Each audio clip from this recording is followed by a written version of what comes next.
comes to mind when you think about growing up in your hometown? Well, I had several hometowns. Which one? I was born in Atlanta, Georgia, and I don't remember much just as a child. And then we moved to Charleston, South Carolina, and that's where I start really having memories. Our house was on the outskirts of town, which we rented because Daddy knew we weren't going to be there. My dad was in the international shipping, and so that was on the coast there, East Coast. But our house was at the end of the road, and then there was a dirt road that ran off into an old Second World War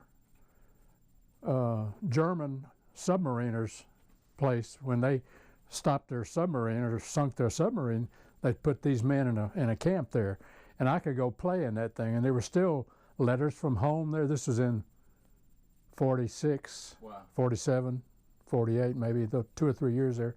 And I still remember going to that place many, many times. And a lot of other boys in the neighborhood, we did that. But there were still things there from German soldiers that were there, letters from home and pictures of girlfriends and children and all that. So I remember that very much. That was some of my earliest memories. I remember thinking how wonderful that was when you told me that story. We were eating lunch one day, and just out of the blue, we're talking about you finding old German stuff in this place by the ocean. Yeah, and then later on, there was a deal on TV about that very same place.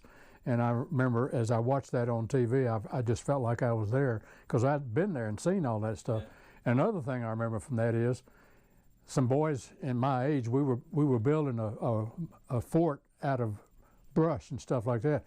And unbeknownst to us, most of the brush we were building that with was poison ivy. And I had never had poison ivy. But I had poison ivy so bad from head to toe, all over my body, because we were just wearing shorts and nothing else, playing around and rolling around in that stuff. I had poison ivy all over me. I can remember to this day how agonizing I was. There was no air conditioning. This was in the 40s, early 40s, middle 40s.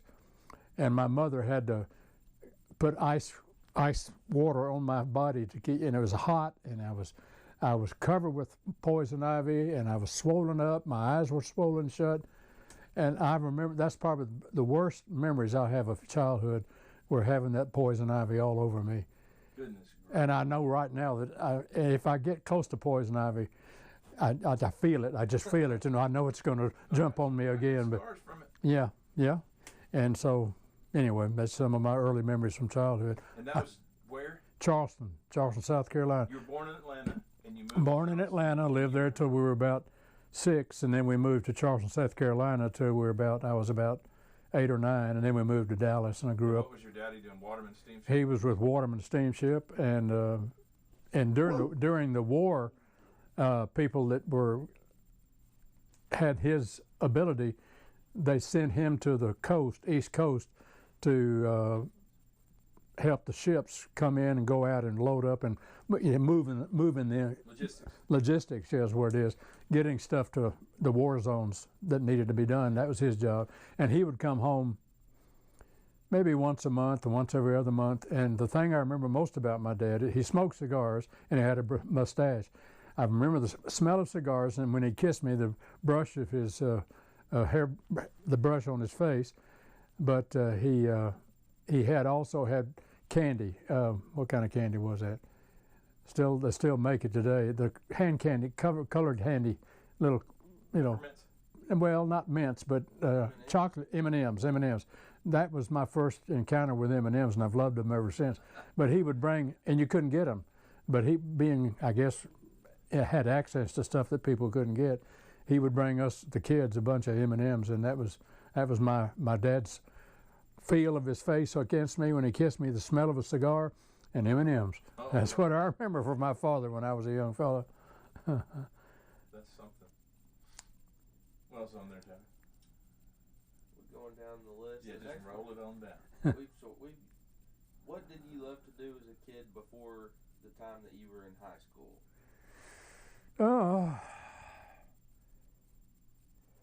Mostly just go hunting. Not I don't mean gun hunting, but looking for things in the woods, and getting with. If nobody was going with me, I liked to be by myself. just in the woods looking for things and picking up stuff. And I just enjoyed being away from the city and in the woods. I've always enjoyed the woods. Amen to that. Yeah. It's just a different world. You know, my father had no interest in that. He provided me access to it, but my mother was always afraid that I was going to get snake bit or something, but I just loved being in the woods. Or come home covered. Well, yeah, come home covered with poison ivy, yeah. She was right about that. She figured I'd get into it sooner or later, I guess. But I just like being in the woods. Love the woods. So that was number 3.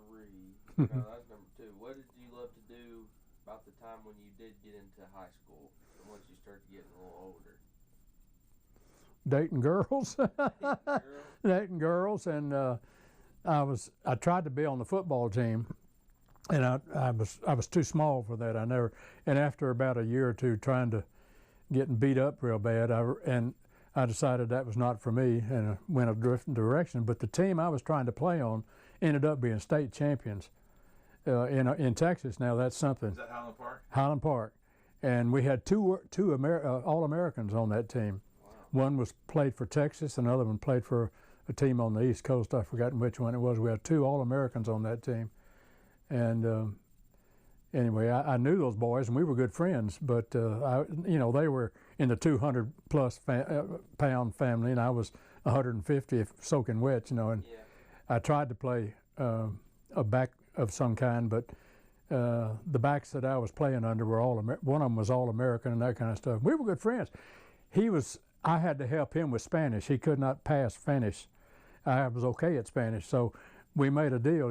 He would do what he could to help me play football, and I helped him with Spanish, and he passed. But if he hadn't passed, he couldn't play football. I remember you told a story about your girl. You were dating a girl, or you just started dating a girl, and her daddy said you could take the car, and you took that car, and sure enough, that car got hit by a train. Is that a true story? Yeah. It wasn't a bad hit, but we stopped because the thing was blinking. The things were down, but the guy that was not one of our people, but who's whatever you call that, the guy that was waving cars on, he was waving cars on and looking, and he kept waving, and so I saw him. He was waving, so I started, but then he turned and saw me, and he started, no, but I was already in there, and it didn't hurt the car, it just barely nicked it, but a train was pushing a car. The train was wasn't the big part, but it was just the. I just remember hearing that story when I was little, and in my mind I turned it into, you got hit by a train. Well, I did, but it was a quick hit and a short hit, and didn't hurt the car much. And as I remember, it wasn't my car; it was my girlfriend's car. That's what I was saying. Yeah, it was my girlfriend's car, and her daddy, he just brushed it aside. He said, "That's no big deal. We can get that fixed, no problem." And I think the train company actually fixed it, as I remember correctly, but I'm not sure about that. Keep going, Jasper. Well, so I asked kind of about young years and then high school years. Next question is, out of all those years, what do you remember the most about being young? Oh, just the things you would remember, dating and football games. And like I said, our high school team ended up being state champions, and that was the whole school was, of course, involved in that. We were also uptight, and I became the president of the singing group of the church, and so that was my fame and glory. I was well known as the head of the whatever they called them. What was that now? It's so long ago I don't remember. First Baptist Dallas? No. The school, high school. Oh. The lady that ran the singers. And that we probably had 50 or 60 full-time people, and I ended up being the president of that, because I was one of the few men that had a bass voice that could sing bass, at an early age. So, anyway. Yeah, I've always thought I grew up hearing you sing bass and thinking, that's really good. Well, that's way better than most people out here singing here in this church house. Well, it came naturally, so the Lord gave me that. Thank you, Lord. Did you ever have to use it as a pastor? Like, did you ever have to lead music? Yeah, some. Yeah. Or at least I didn't know that I was leading it, but at least I sang loud enough for them to know that it's okay for men to sing. Right. A lot of men don't feel it if they can't sing well. they just let the women do it, you know. But I'd try to encourage the men, especially in the smaller churches where I was pastor. And we're going to all sing now. Let's all sing. Well, you're not singing because you're a professional. You're singing to the Lord. You're not singing for people around you. You're singing for the Lord, or to the Lord. Well, here's another one for you. Mm-hmm. When you think about your sister, how do you describe her? My sister? Yep, Tish. My sister, of course, is 2.5, 3 years older than I am. Reliable, dependable, but not very strong physically or emotionally, you know. She was easily, what's the word? Upset, easily upset. Anxious, a little anxious, easily upset, dependent on others, more dependent than I was, you know. And so I felt like, in a sense, when I got older, I felt like I was protecting her, even though she was the older of the two. She's just a very kind-hearted, gentle soul, and sometimes kind-hearted, gentle souls get run over, you know. So I was always afraid that if I didn't exercise a little strength there, that she might get run over. I don't mean physically run over, but emotionally, taken advantage of. That's what I'm trying to say. Yeah.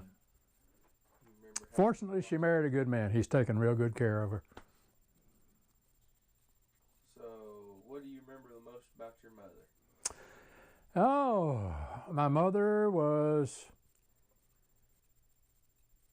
She let herself be. She was second in order of authority, but in a sense, she ran the show. You know what I mean? She knew how to let Daddy be number one. Because Daddy was gone most of the time. The mother raises, if your daddy's working away, and especially during the war, he was gone most of the time.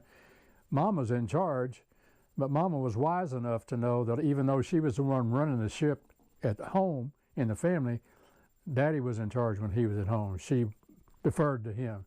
But what was the question about my mama? What do I remember most? What do you remember the most? Mother was gentle, kind, thoughtful, loving. Always put other people first, but she was very religious, and but she never forced it on me. But when I felt called to preach, be a pastor at one point, she said to me at that point, "Well, I've prayed since you were born, and God would call you to that." But she never told me that, because she knew that her influence on me would be what called me, maybe, and she didn't want to call me. She wanted God to call me if He would. But she prayed that He would, up until the time that He did, when I was about 19 or 20 years old. Well, that being said, what was the most important thing to her? The most important thing to her was, her family, and then her Lord and her family. Those were the things that she built her life around, the Lord and her family. And what would she tell us if she could describe her family life before she met your father?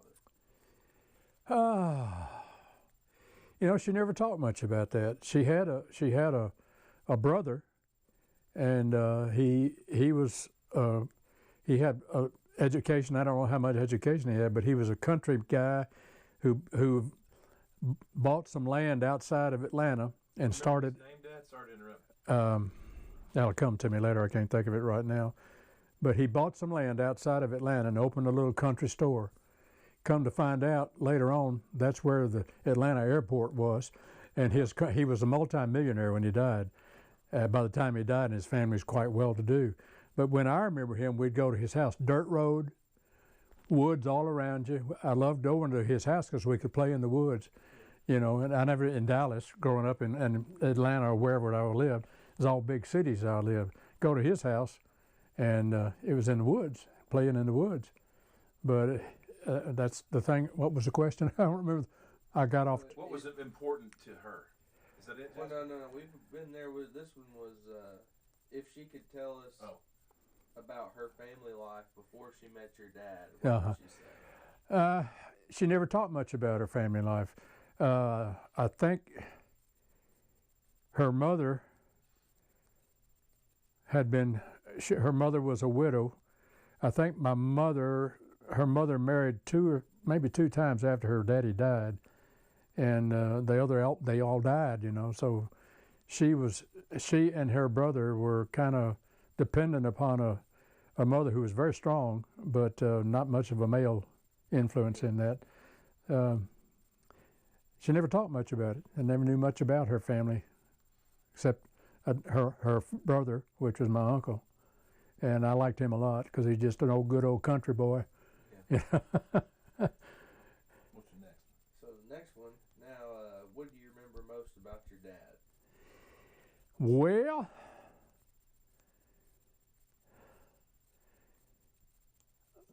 like I said, during the war, when I was a child, he was most of the time gone because he was on the East Coast helping the war effort because he's in the shipping business. So I don't remember my dad much in the early years of my life, but I remember Dad was very strict, and he had strict rules, and if you broke those rules, you got a whipping. Now he would spank you. When I was little, he'd put me over his knee and, you know, a little of that, and but it was mostly his strength was in his reliability. I think he was very reliable. He was a good father, a good provider, a good husband, a good, you know, just he did everything he did well. He was a very successful man in business. In fact, he after a while he realized he could do better by himself than working for somebody else, and he did quite well. Just ran a business by himself in the what was a building in Dallas, Cotton Exchange building, and it ended up he just had one big company that he was their man. Whatever they needed, he would fix it for them, get it for them. But he was doing so well that he could get a good income just working for one company. I remember going to see him in that office. Yeah. Behind that building. Yeah. Going into his office and just thinking. Yeah. Looking out those windows. He was a good businessman. I think he had a degree in law. He did have a law degree. Yeah, he did. He had a law degree, and he used that law background and skill helping other people with their business problems and needs. David, do you need to go? Here before too long, but we can keep going a little bit. You go right up until you need to scoot. So just like your mother, what was most important to your father? Family. I think family was most important. He came from a large pastor's family, and there were about 7 or 8 kids, and he was about the 6th down the line. And the thing I remember about his family, which I didn't know his father, the preacher father. By the way, with James going into the preaching business, he'll be the 6th preacher in line. Wow. My grandfather, my uncle. Let's see, my grandfather, my uncle. So anyway, he'll be number 6 in the line. And what was the question again? What was most important to him? To my father? Yeah. Family. So if your parents had a message for all their great-grandchildren and all their children, what would it be? Well, being a religious family, I think they would say put the Lord first and family second, and let the Lord lead you as a family, you know. Live for Him, and He'll take care of you. So the next one's interesting. If you could go backwards through time, where would you stop first? So if you could go back on anything, what would you go back to? It would be, I think, go back to Charleston, because my mother hated it because it was a rent house on the edge of town, dirt road. But to me, with the military stuff there and the other boys, and we'd play and had a good time together. To me, it was ideal time for a young boy, you know, get to see all that stuff and be a part of, see where the soldiers were and where the German war guys from the submarines were and all that. But just, you know, a boy, just, you know, can imagine, you know, 5, 6, 7-year-old boy. That was, to me, that was heaven. So if you could go forward to any time and any place, where would you go? Well, one of the most memorable moments of my life was the day I was walking across the SMU campus. I was a pre-med student, and I was going to one of my classes, and I was talking to the Lord. I said, Lord, I'm going to so-and-so class. I'm headed for being a doctor. My daddy wants me to be a doctor. I don't want to be a doctor. What do you want me to be? And wham. I mean, like wham. I knew right there. It took my breath, really. You're going to be a pastor. And it just took, but well, you know, I just didn't know what to do. But I went home, and after school that day, I told Mother what happened. Mother just smiled and said, well, I've been praying since you were born. That's what the Lord would call. She never told me because she didn't want to be the one to call me. But that is the most memorable moment in my entire life. I can still envision where I could walk to that place right now and tell you what spot I was on when that call came to me. It just was that real. Wow. I didn't hear anything, but I knew. Yeah. And then I still wonder, well, you know, where'd that come from? How do you know that? You know, I just knew. It was very clear to me. So what about if you could go forward in time from now in the future? I mean, obviously we don't know what's going to happen, but given what may happen or what may be coming, what would you want to be around to see in the future? What if you could come up with anything you might say? Well, I'd just like to see my grandkids happily married and maybe see some of the grandkids, you know, great grandkids. But if I don't, I'll see them from up there, and I'll smile on them. Maybe I can put in a good word for your kids. Lord, Lord, please don't hurt him. Just let him help him there, will you, Lord? Yeah. So, what's something that your grandmother said that you remember that stuck with you? Well, I only had one grandmother. That was Callie. I just remember she liked to joke and laugh, and we'd sit on her front porch and rock in wooden rockers on a wooden piece of right there on the edge of the house, and she would joke and tell jokes and laugh, and she was just fun to be with. I don't remember what we were laughing about, but she was fun. You always told me that she was a hilarious person. She was fun. She was fun. And you have to answer this on the camera. You're on camera now. Did she tell you she was going to cut you in little pieces? Yeah, oh yeah, she did. Cut you in little pieces. You know, that was just her way of saying, and with a smile, you know, and laughing when she said it. I knew she didn't mean that she was going to actually do it, but she was just telling me, you just said something bad or you just did something bad. I'm going to cut you up, you know, cut you in little pieces. But I knew she didn't mean it because she was laughing and smiling when she said it. But the thing of that memory for me is thinking back to the times when you messed with me, like about Bigfoot or Sasquatch, because you used to mess with me about Sasquatch. I can just picture being there, and her sense of humor got transferred to you. Well, I think it did. I remember now. I used to call her Callie Fanny Phony because she'd been married and her husband's all died, and you know, man, now it looks suspicious now. But Callie Fanny Phony, and it was a bunch of the names that her, and that was my play. Whenever I'd get to playing with her, I'd call her Callie Fanny Phony, and we'd make, you know, we just had fun together. She was fun. That's somebody I'd like to meet. Well, she was a large woman. She was overweight. Wasn't real big, but she was a big woman. You know, she was not a skinny woman. She was a big woman, but just full of life. Loved to laugh. Loved children. Fun to be with. You know, a lot of grandparents are just kind of, you know. But she was fun. I always enjoyed going to her house. That's good. And I think the next question is about with your other grandmother. You skipped that he didn't have one. Yeah. No, I didn't have another grandmother. That side had died. Yeah. So, moving past that, still on grandparents. Did you ever go to church with your grandparents, and what was it like, if you did? I don't remember ever going with my grandparents, but of course my family went all the time. Because my grandparents were different places, and we lived in, like my grandparents, my Callie that I was talking about lived in Atlanta, and we moved from Atlanta when I was a child to Charleston and then to Dallas. So I don't think I ever went to church with her, but I know she went to church. Yeah. What church did your family attend when you and your sister were little?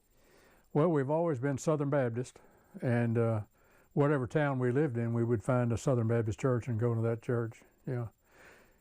And most of the time I was in church in Dallas was First Baptist Church in Dallas, and I was on the staff there. And and then went into seminary and got my own churches after that. What were those churches like? All the Southern Baptist Well, churches? typical Southern Baptist churches, and I don't know what people consider about a Southern Baptist church, but every Southern Baptist church is independent, but they voluntarily work together and contribute work for worldwide expression of the gospel, taking the gospel around the world. In fact, the Southern Baptist Convention is the largest and spends the most money on missions of any of the churches, any of the denominations. And I think that's one reason why the Lord has blessed Southern Baptist churches, is because they give more to charities and to reaching out to the non-Christians around the world.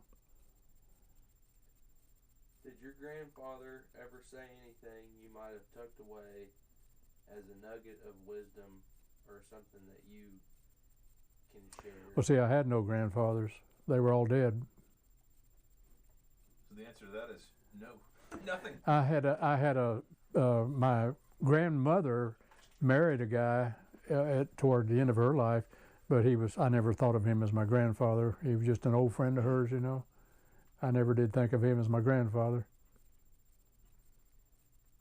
Does anything really important stand out in your childhood memories? An accident, near miss, a victory, a trip, school experience? Well, the accident, not the thing that stands out in my memory the most is that getting that poison ivy all over me. And I mean, if you've never had poison ivy, literally from the top of your head to the bottom of your feet, and this was no air conditioning back then. This was in the 70s. And hot weather, summertime, completely covered. I remember my mother stripping me down naked and putting me on a table like this and covering me with ice. Just to keep me from screaming and crying. Because I really was, I can still hurt from thinking about that. And my eyes were swollen shut too. That was bad. It was bad. Because see, we had a fort made out of poison ivy, and then we were in that court. It was all over us. I still remember it. I don't want to do that again. Please, Lord. Yeah, that sounds... That stays with you. Yeah. That stays with you. In fact, I have a picture, I think it's in another room, of poison ivy, so if I ever get close to it, I'll remember what it looks like. It's the worst. Well, it's hard to get rid of. It's bad. It's bad stuff. So, when did you decide to get baptized?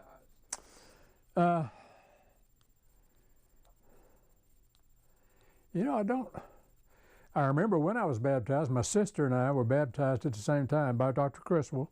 It's his picture over there.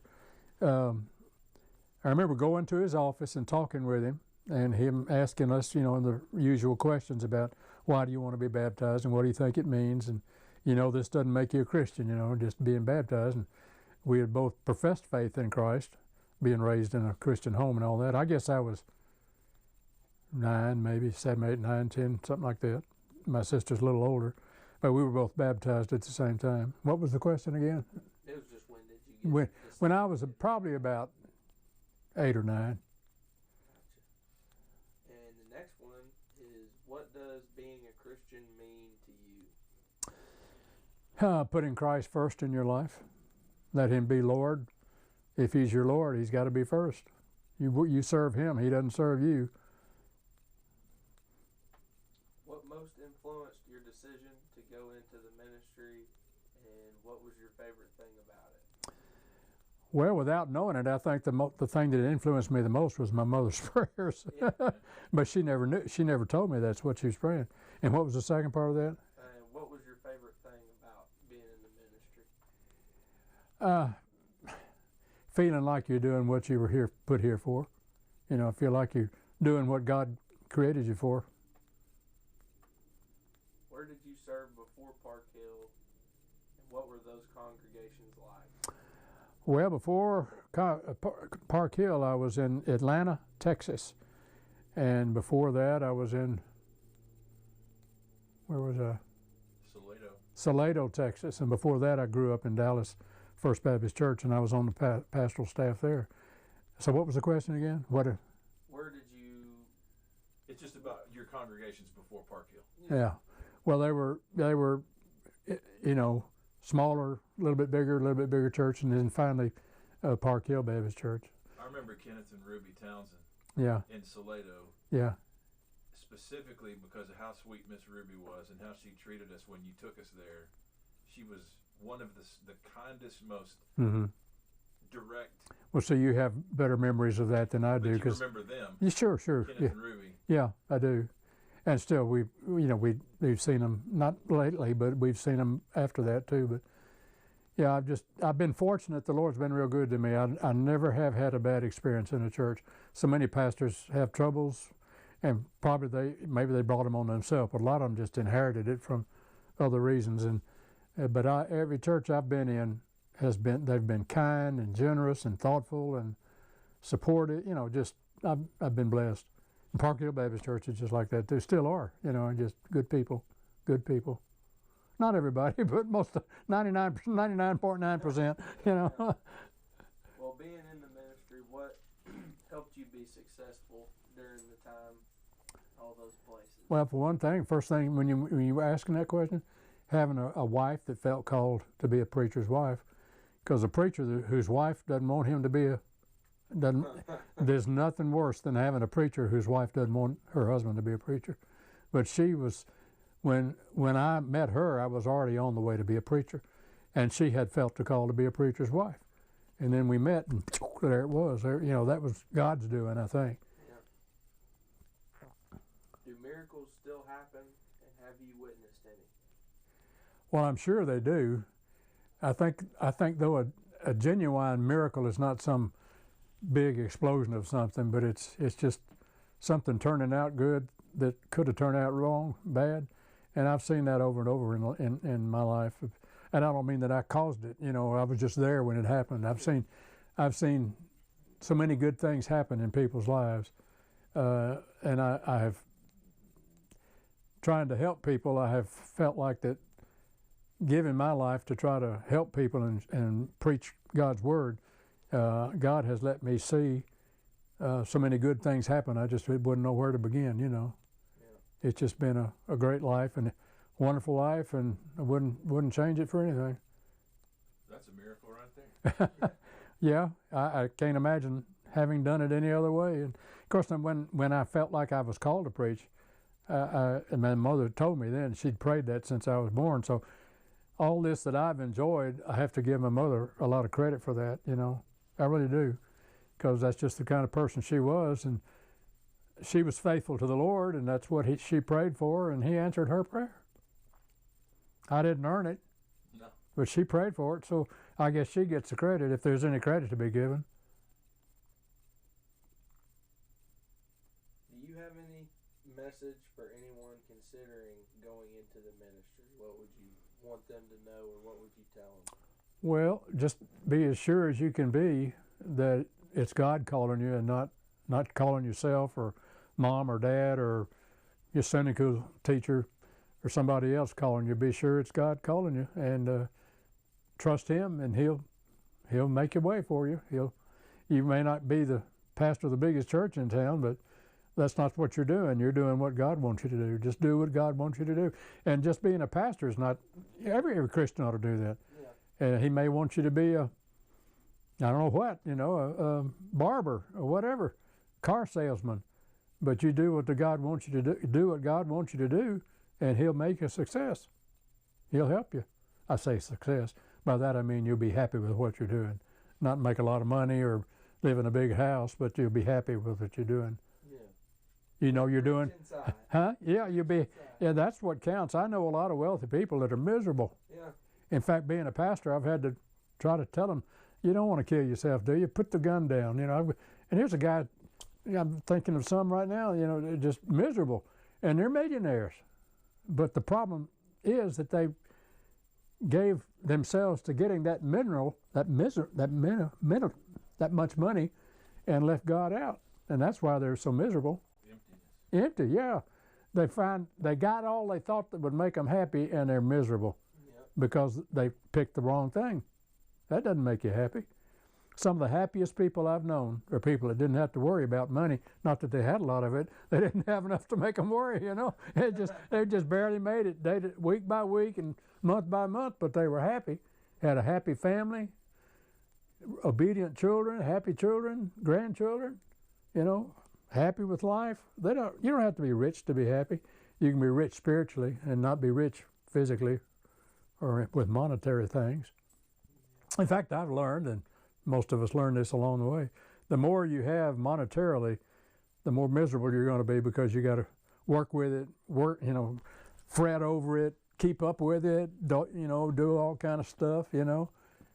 I think the happiest people I've known were not the poorest people, but people who did not make a god out of being wealthy or rich, but just were happy with what they had, loved their family, loved life, had a good time, enjoyed life, and they weren't trying to be the richest people. They just were happy in the Lord.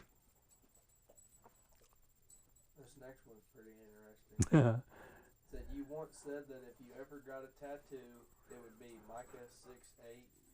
Seek justice, love mercy, and walk humbly with your God. Any other tattoo-worthy scriptures that you like? I'm not a tattooer. No, I can't think of anything. It would have to be something religious, like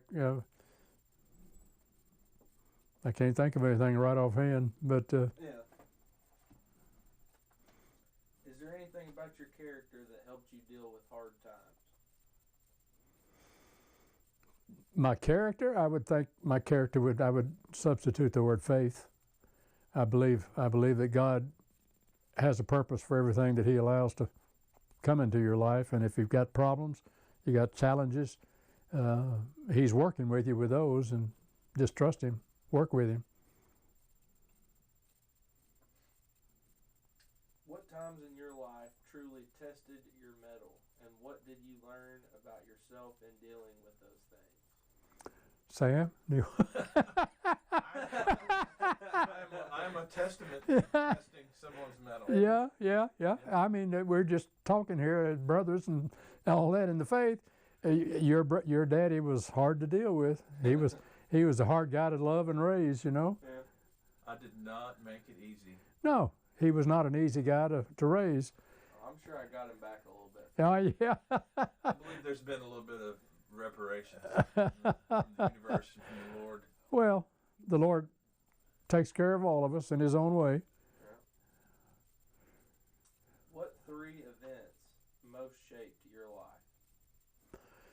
Well, first would be my call to preach. It was very vivid, very clear to me, and it shocked me because the thought had never crossed my mind. And all of a sudden, bam, I knew, you know. And I went home, and Mother smiled and said, "Well, I prayed since you were born," but she never told me. So it was God that did that. That's one. And what was the question of things that I remember most?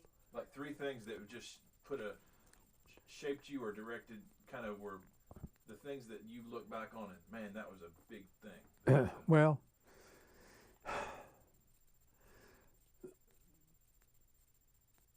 I would have to say that I guess so. In when I met Mary Lou, when I first saw her, but see, let me back up.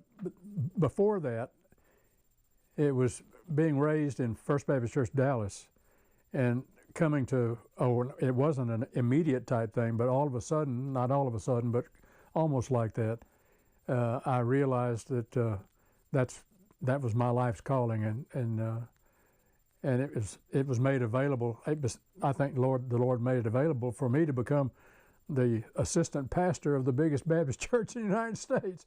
You know, and here, all my teachers at the seminary began to bow to me, quite literally, because Dr. Crystal had so much influence on what the seminaries were able to do, and they knew that I was his assistant.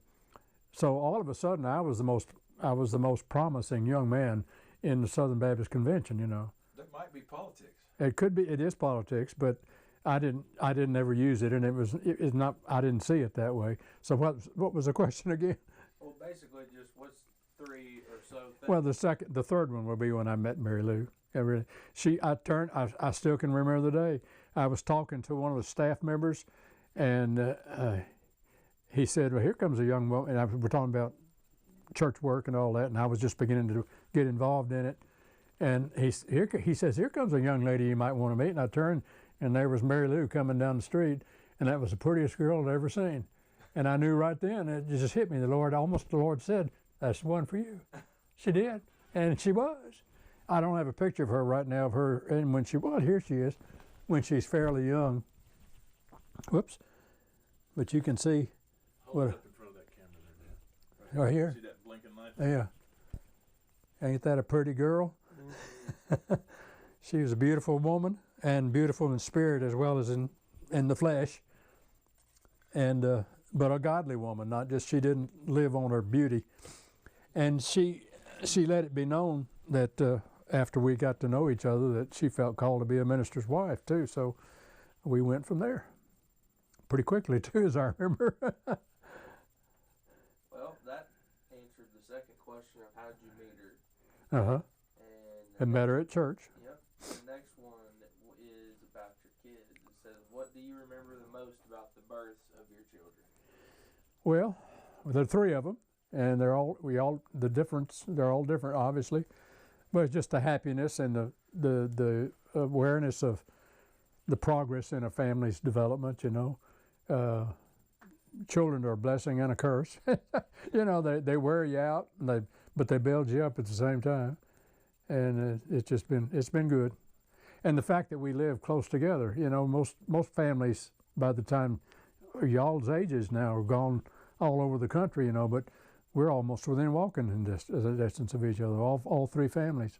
Yeah. So that's been a real blessing. I've always been thankful for that. Yeah, it is great. It's just, I don't know too many friends or people that have the blessing of the full family being together within walking distance almost to each other. We're about number 30, I think. Uh-huh. That's probably a good time, better get back to the... You're a working man, aren't you? Yeah. Love you, buddy. Love y'all. Yeah, I love you too. Thank you. Yeah, thank you very. Back here in a little bit. Okay, all right. Thank you. I'll be I got right that back. done. Were you ever scared to be a parent? Did I terrify you? Not scared, but burdened. Yeah. Burdened, worried, burdened. What's the word there? Confused. What? Ain't supposed to be this hard, Lord. What the hell happened? Lord, what did I do to deserve this? No, it's not been that bad, because you have a mate, in the case of your mother, who is encouraging and faithful, and she's praying, and you're praying, and other people are praying, and so it's a challenge, but it's worth it. It's worth it. Do you have a couple of words that would describe your approach to parenting? Patience and love and hope. Patience, love, and hope.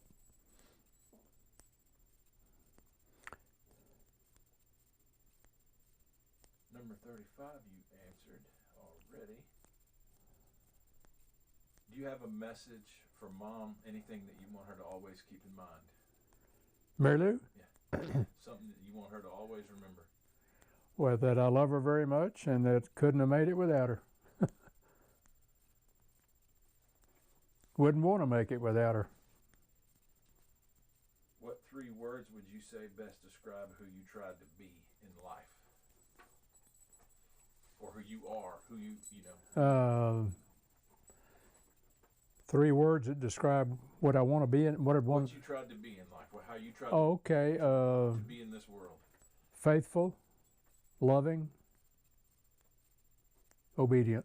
Faithful, loving, and obedient. Uh-huh. And that's how you want to be remembered? Yeah, that'd be good. Wouldn't that be pretty good? I'd say that'd be pretty darn good. That's the next question is, how do you want to be remembered? And so if those 3 things would be how anybody'd want to be remembered. Sure, that's be the same thing.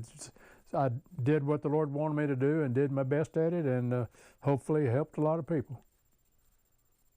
When you think about the careers that all these grandchildren are going to choose, there's so many options and so many places they can go and things they can do and be. Do you have any guidance for them in their decision making? Yeah, the guidance I would give them would be to be sure to pray about it and ask the Lord to guide them. I can't tell them what the Lord wants them to do. He didn't tell me that. Yeah. But if they want to know what the Lord wants them to do, ask Him. Ask Him in faith and wait on Him and keep asking until He gives you a clear answer. But what if they need the answer right now? I don't know. Ask Him, Lord, I need it right now. Do the best you can with that. What have you learned from watching what people do with their lives? Well, the thing that stands out the most to me is that people who put the Lord first have a better chance or a better experience, and they're going to have a better life. Their chance to have a better life, if they put the Lord first, their chance goes way up, you know. It may not always be what they wanted, but it'll be what He wanted, and that's what's best. Which is the best. That's best. What's the world need more of right now? Love. I mean, but I don't mean love like physical love, and that's part of it too. But what the world needs now is love, sweet love, whoever that song comes from. But that love, and it's the kind of love that Christ demonstrated, putting other people first. It doesn't always have to be my way or the highway, you know. Put God first, put other people as far as you can, put other people ahead of yourself, and work hard to be like Christ.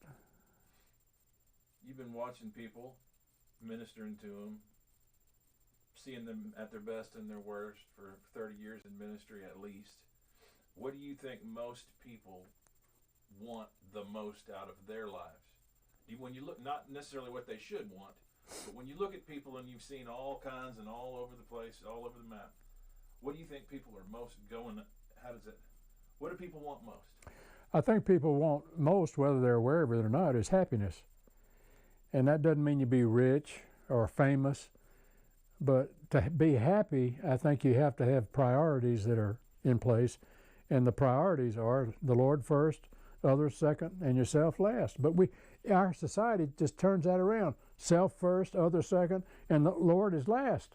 We're living backwards, and then we wonder why we're not happy. Good way of looking at it.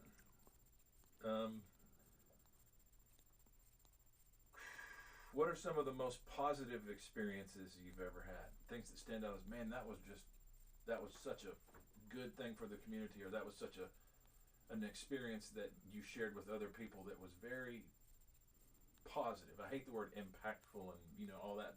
It made an impact, obviously, but it was something that you look back on and go, that was a good thing that happened.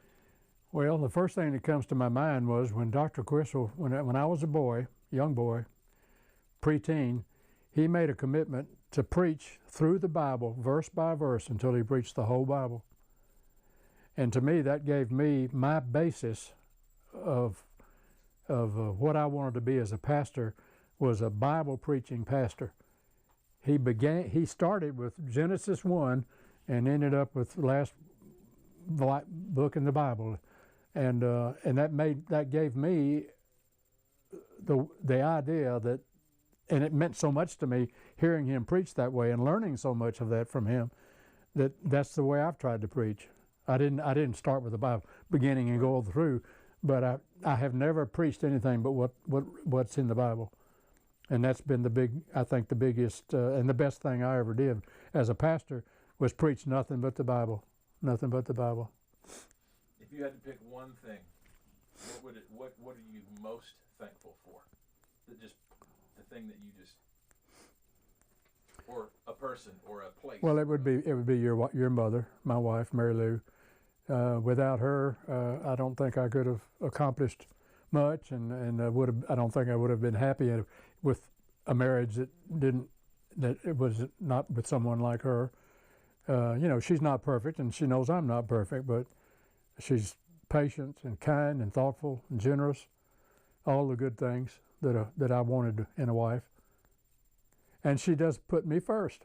You know, I try to put her first, but if you're trying to put her first and she's trying to put you first, that works all right. But if I'm trying to be first and she's trying to be first, you never get together. Yeah. The other way, you get to be together. Here's a big one. What does it mean to be an American? Blessed. without earning it.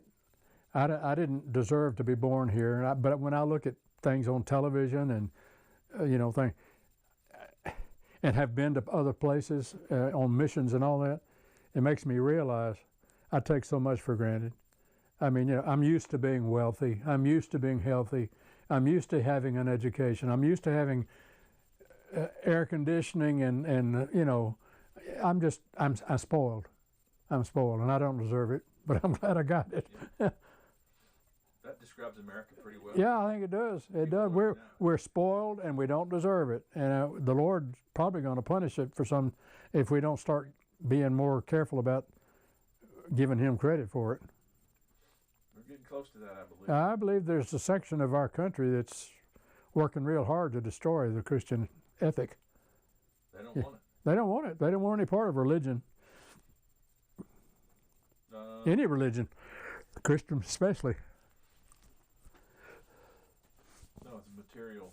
It's all material. It is, and I hate to admit it, but we're all materialists because we've grown up in a materialist society, and it's hard not to be a materialist. But I've often thought, what would I be better off without all this stuff? And it's a good question. In some ways, I think I would be better off without all this stuff. You spend a lot of time taking care of your stuff rather than taking care of God's plan for your life, Well, what's something worth fighting for? Something worth fighting? You mean physically fighting for, or military type? However that hits your heart. What is something that you think, well, you know what? That's worth fighting for. Oh, truth, love, faith, the big things. And I don't mean stuff like cars and houses and stuff, vacations. I'm talking about things that really count. Truth, love, faith. Faith, hope, and love. Faith and love together, because they do go together, I think. Yeah. Well, De gustibus non est disputatum. You always said, in matters of taste, there's no need quarreling. Mm-hmm. What's something else not worth fighting for? Like, we have taste. We're not going to argue about that. But what else is something that people do that a lot of? It's just not worth it. Well, this may sound funny coming from a preacher, but I'd say religion. So many people fight over religion. And to me, Christianity is not a religion. It's a relationship. And when you have that relationship with the Lord, you don't want to fight somebody. If he's not somebody that believes what you believe, you don't want to fight him because he doesn't believe what you believe. You want to love him so he will see the truth of what you believe. You want to help him. And even if he doesn't ever come over to your side, you want to be helpful to him. You want him to see in you the reality of what you believe, if it's real. And you're supposed to love people, and you start hating them because they don't believe what you believe. That's no good. That's not working. We've messed that one up pretty good. You have studied a lot of things, and you know a lot of things about a lot of stuff. Anybody that knows you talks about that. Like, you're knowledgeable in a lot of different things. What's one of the things that you studied that other than the scripture, other than historical kind of historical religious things, what else have you studied that you really were fond of, that you thought, it's not just an interesting subject, but it's intriguing, and you're compelled, you're motivated, and you want to learn more? I remember you're with firearms, with rifles and things like that, with hunting, with being outside. Photography you picked up a while. I remember we went to Vail, and I've got a picture in my mind of you laying on the ground taking pictures of a mushroom. Things like that. Yeah, it's in the other room. Yeah, it's Amanita. What else, besides all the stuff that I just said, is there anything else that you studied that you thought, it turns your crank, or however you want to say it? Well, nothing comes to mind right offhand. There's so many things that I enjoy doing or have enjoyed doing. Maybe lesser or more now, but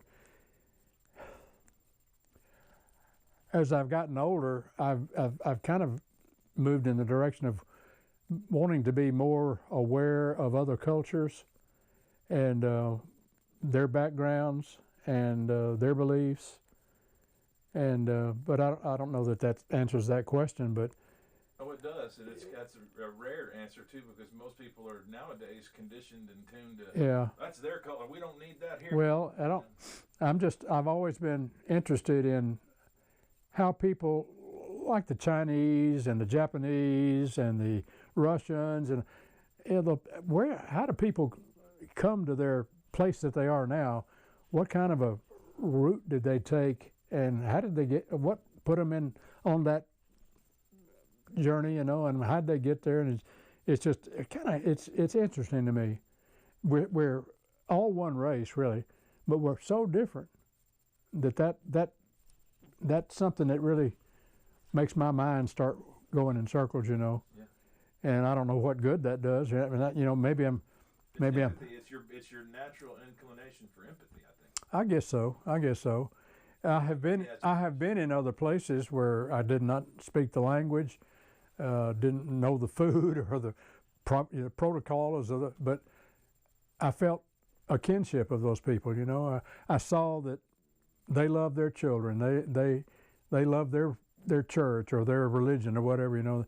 There's certain things that we all have in common, and I wish we could work on those things to make the world a better place and more open, more giving and receiving. But that's just my nature. I've never thought that the American way of life is the only way of life. I know better than that. In fact, there are a lot of things about the American way of life that are probably repulsive to God. We have so much, and yet we give a lot, but compared to what we have, it's not a lot. I think if you have a basic knowledge of Scripture, not to put down the American dream, but the American materialistic society is contrary to that gospel. I think so too. Unfortunately, we've taken advantage. There are a lot of good people in every country. I mean, I've been in a lot of different countries, and I've met some wonderful people in every country. There are a bunch of thieves and reprobates in every country too. Everywhere you go. It's what you have in your heart. But I've met people that are not Christians who have a good heart, and they would give you they'd share their last bowl of rice with you. Men of peace. Yeah, they're people. They're God. Somewhere or another, God's in their heart too. And I don't know what that means about who's going to hell and who's going to heaven. I'm glad that's not left up to me. But there are a lot of folks that think they're going that aren't, and there are a lot of folks that don't have any idea about it. They're probably going to be there. They don't. What is this place? I never heard about this place. Well, I think that there might be some that God can fix that. God can fix that. They might not know about Jesus, but they might have had His Spirit in their heart. Yeah. There's a lot of stuff going on in the world today. We have a global pandemic. We have this civil unrest like it was in the '60s. I wasn't around in the '60s. I came into the world during the time right after great civil unrest. And I wonder what you think about what's going on now with just the outcry for civil rights and the outcry for, people are longing for change. Mm-hmm. But some of the folks are going about it in a positive.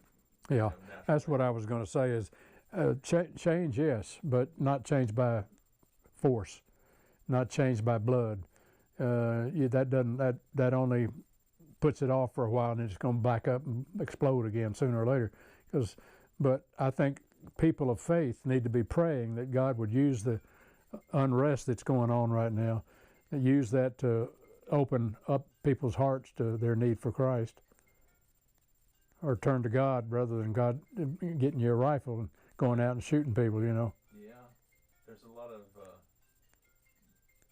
of people trying to force change. Rip down monuments, tear down the past to build something, but that doesn't work. I'm not convinced they know what they're doing.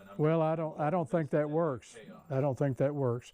It may cause some change, but it creates a lot of ill will that leads to further conflict, maybe even more forceful conflict than what's going on even now.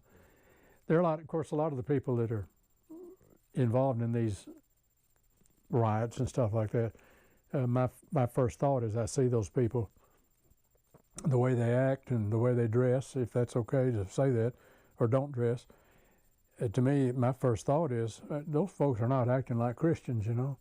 If I, as a Christian, I would not get involved in that kind of.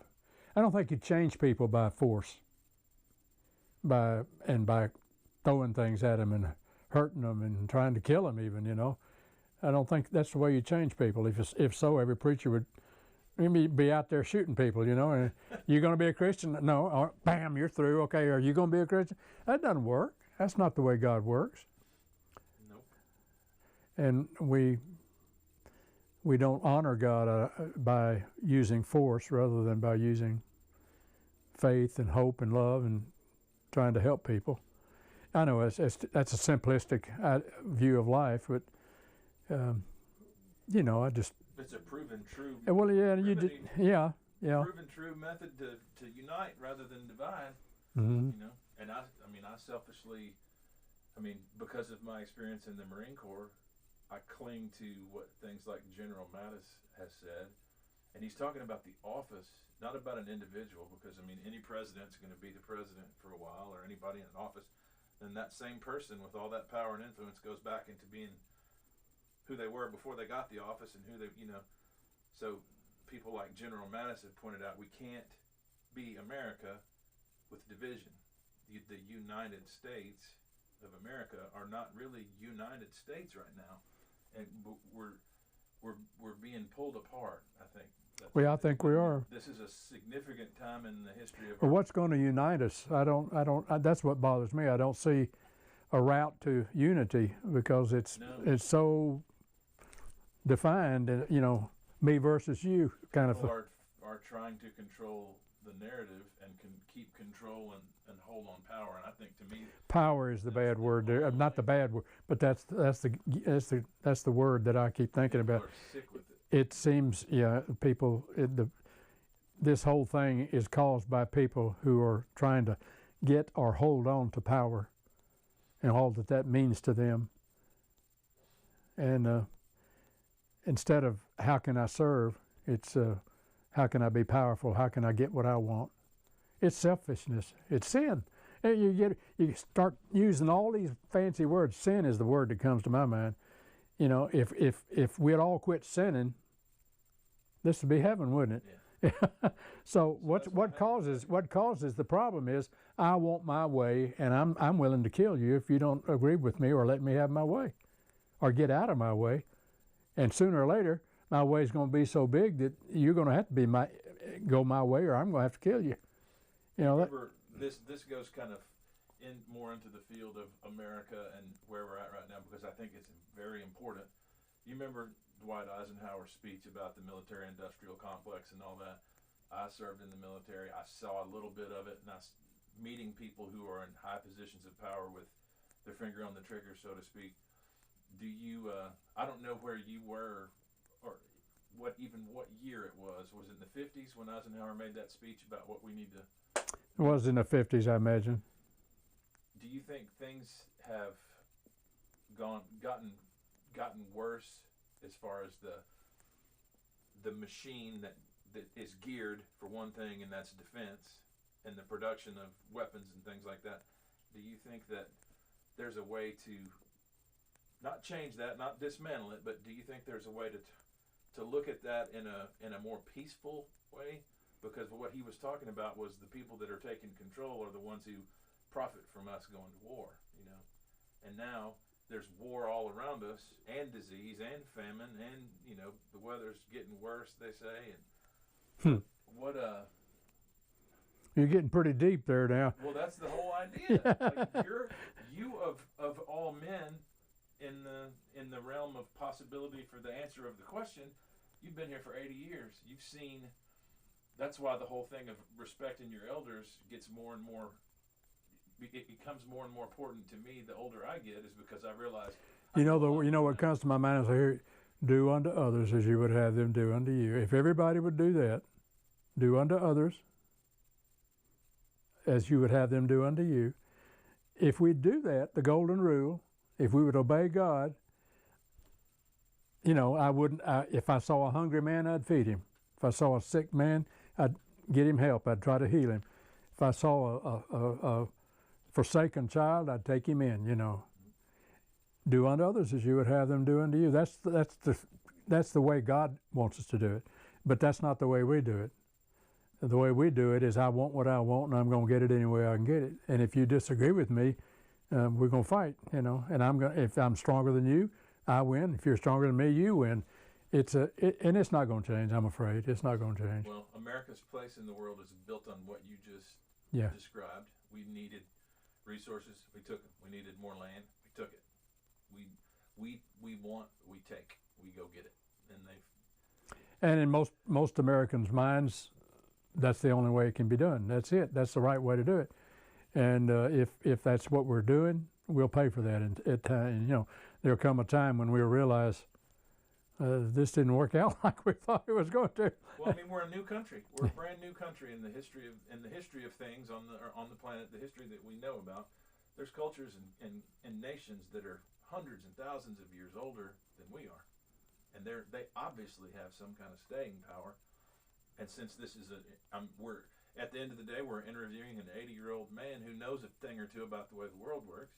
And do you think that the version of America that we're in right now, be it good or bad, is it sustainable? Can we go another 250 years like we're going right now? Oh, I doubt it. I hate to say that, but I doubt it. Yeah. I really do. But I always fall back on that. Do unto others as you would have. If we really want to survive, we're going to have to change a lot of our arrogant, self-analyzing, you know, building up ourselves and not really worrying too much about the rest of the world. This is not a political question, but America first.